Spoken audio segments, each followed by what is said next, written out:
So there are two big things I want to talk about with Aristotle's general idea or account of what the virtues are before we delve into the individual virtues. And the first of these is this doctrine of the mean, which is really important in a lot of ways. And we're going to refer back to this constantly. So it's good to have this, a good grasp on this.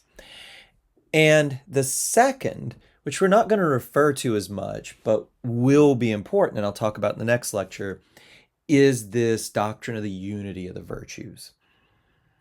That'll come up a lot too. We're not going to constantly refer to it as much as the doctrine of the mean, but it will be important. So, Aristotle talks about this in chapter 2, I think it is, book 2, but it's also going to be important. So, it's good to cover, but it's also important to talk about the doctrine of the mean and the unity of the virtues before we delve into individual virtues, because both are going to be really important to understanding, well, what these virtues are and how Aristotle discusses them. I don't think the unity of the virtues is quite as clear in book 2. You have to tease it out a bit more, but it is important, and it'll be important to keep it in mind. All right, so what is the doctrine of the mean? Well, one way to think about the doctrine of the mean, one way to get into it, is to think about this possible challenge to Aristotle, right? He says, well, the virtues are supposed to lead to a flourishing life. Well, then you might say, isn't it possible to be too courageous? Might it not be bad for you if you're too courageous, right?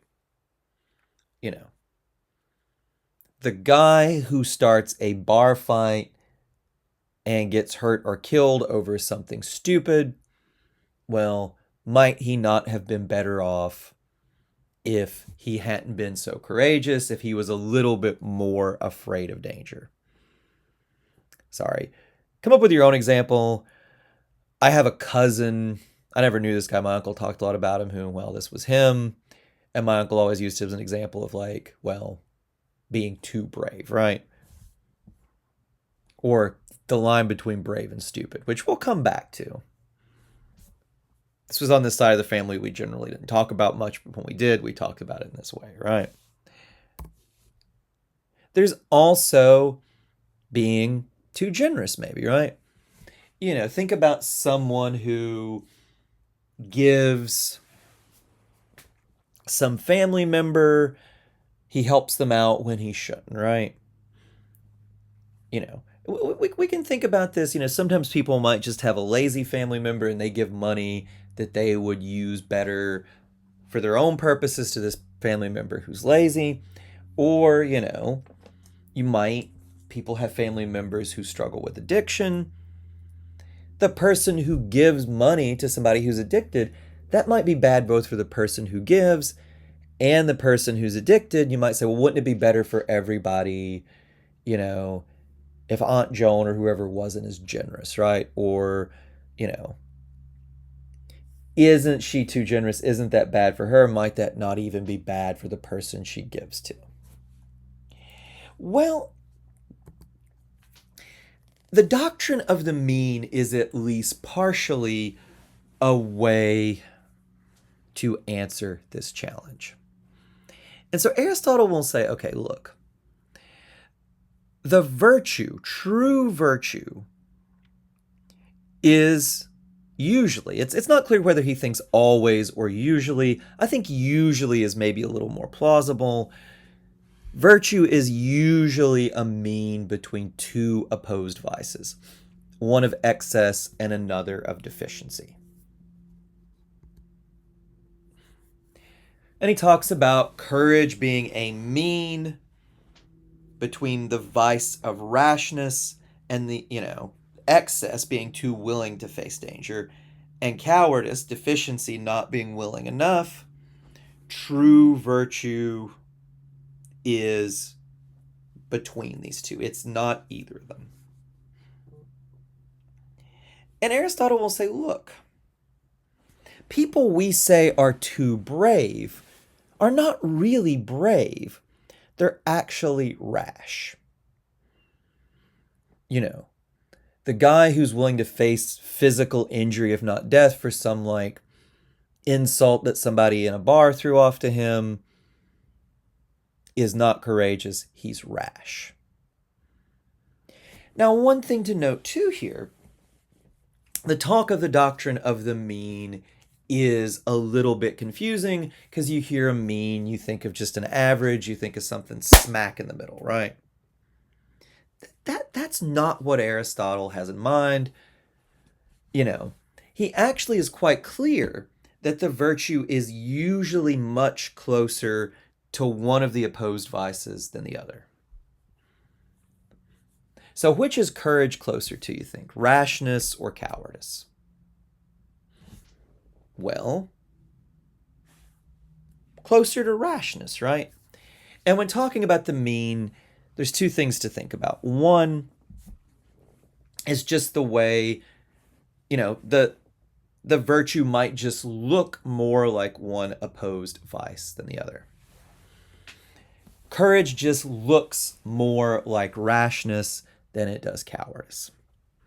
And that's the reason we might mistake the idiot who's willing to face danger for dumb reasons. We might mistake his rashness for courage because courage just does look more like rashness. And also in thinking about the mean, we have to think about the way that human beings, on average, kind of steer towards, right? The way that people lean. And you might ask, okay, are most people too willing to face danger or not willing enough?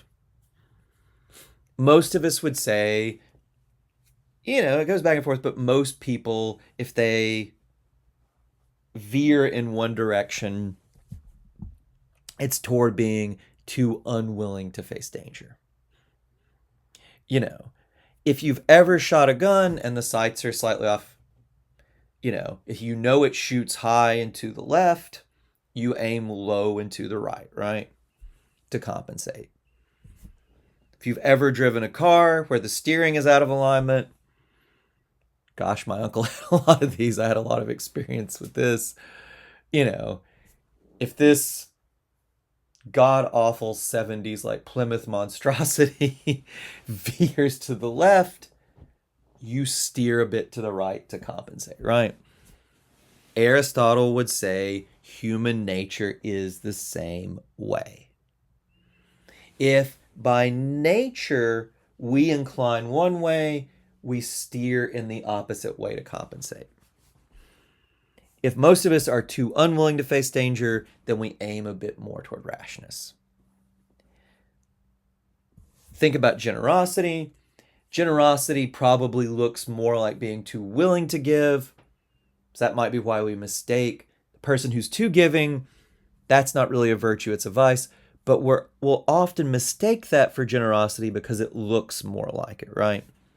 Generosity is closer to the vice of excess, giving too much, than it is to the vice of deficiency, being, say, a miser. And it is just also, people are different, but as a whole, I think it's pretty safe to say most of us, if we veer in one direction rather than the other, we probably veer toward not being willing enough to give, right? All right. So that's the main part of the doctrine of the mean. Now, one other thing that I'll add here that is important to keep in mind is that the virtues for Aristotle are moralized. You have to think about the end. When you're thinking about courage, you have to think about the end you're facing danger for.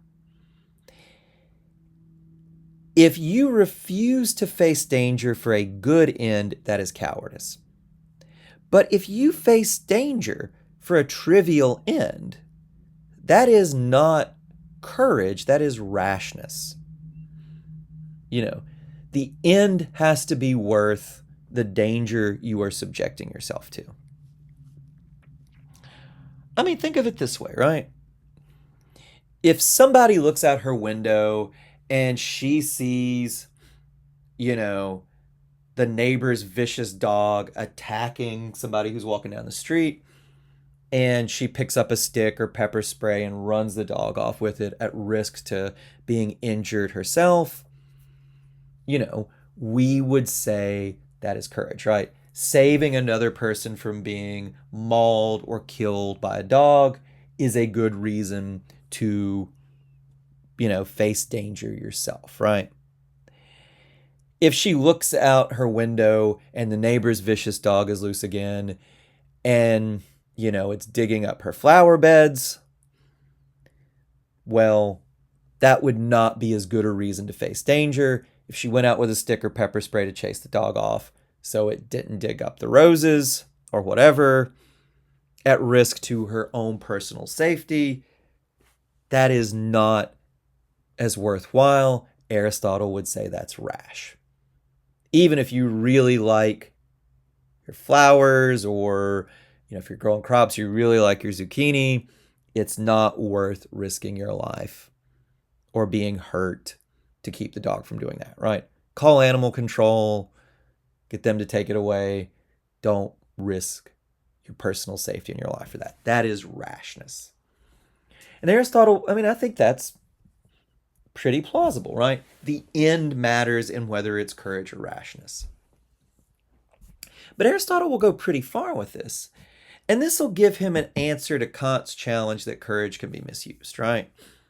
Remember, Kant says, well, courage can't be what defines a good will, or other virtues can't be, because they can be misused. The brave Nazi who's willing to march through the streets of Charlottesville with his tiki torch at the risk of being, assaulted, or more likely getting his picture all over the internet and fired at work, is worse than the Nazi who stays in mom's basement, right? Aristotle would say, look, Nazis who march through the streets of Charlottesville, if they are facing danger, are facing it for stupid, vile ends. The cause of white supremacy or belief in some dumb conspiracy theory. The courageous, quote unquote, courageous Nazi is not courageous because his ends are not just stupid, they're completely vile. He's facing danger for an end that is not worthwhile. He is not courageous, he is rash. So it might sound like Aristotle's just, throwing out verbal distinctions here. But I do think there's something to them. Even if we're not ultimately convinced, the end matters on whether we would call it courage or say generosity, right? If I give money to, save people from starvation half a world away, that has a better claim on generosity than if I give money. I'm not rich enough to do this, but if I give money just because I want the football program at my college to be really good, right? The one has a much better claim on being generous because it's a more worthwhile end than does the second. So, and Aristotle will say all the virtues are moralized in this way. The ends matter in whether we call it true courage or true generosity or true whatever.